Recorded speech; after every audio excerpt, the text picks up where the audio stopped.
Hello everyone, welcome to another video. My name is Dr. Surakshith Battina. I'm an endoscopic surgeon and a fertility specialist working at Indigo Women's Center in Chennai.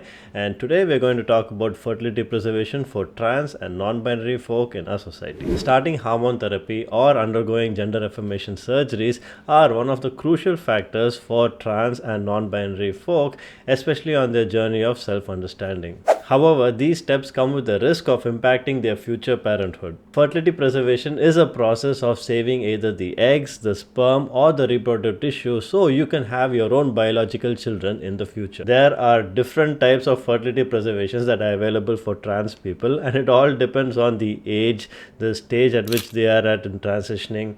It also depends on their pubertal status and also their gender identity. But before we get into all of these options, let's go ahead and press the subscribe button and go ahead and press the bell icon as well so that you don't miss any of my future updates. Estrogen can reduce on the sperm count and the sperm quality in trans women, and also individuals who are undergoing an orchidectomy, there will be absolutely no sperms anymore. For these individuals, sperm banking is a viable option where they can go ahead and ejaculate a sample, and this sample will be frozen for later use. If the individual has multiple samples stored, they can use the sperm later for a process called as an IUI, also known as an intrauterine insemination, where they would go ahead and inject the sperm into a gestational carrier. But if there is only one or two samples left, they can use this sample for a process called as an IVF, which is also known as in vitro fertilization, or an ICSI, also known as intracytoplasmic sperm injection. Injecting testosterone into trans men can stop ovulation and menstruation altogether. Or if the individual wants to undergo an oophorectomy, then they will have no eggs left. Egg freezing or oocyte cryopreservation is a viable option for these individuals, where they would go ahead and inject hormones so that we can retrieve more number of eggs from this individual,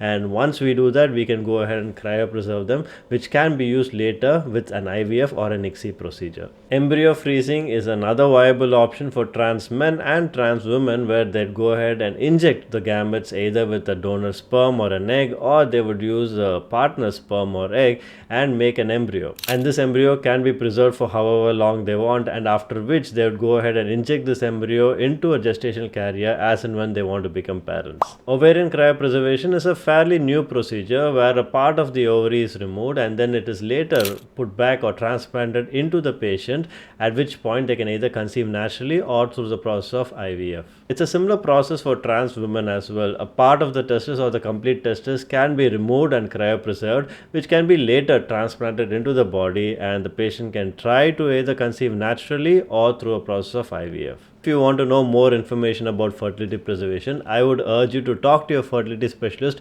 who has some training and who has some experience in dealing with trans individuals. Fertility preservation is a very complex and an emotional journey for trans individuals, so I would suggest you to talk to your partner and to your fertility specialist to understand which option will work best for you, and also weigh in the pros and benefits of each. There is absolutely no guarantee if any of these procedures will work for you, so make sure you explore all your options and also have very realistic expectations. I hope you found this video useful, and if you have any more queries about fertility preservation, go ahead and leave them in the comments down below. And if you like this video, go ahead, give us a like, share this with your friends and colleagues, and do subscribe for more such information.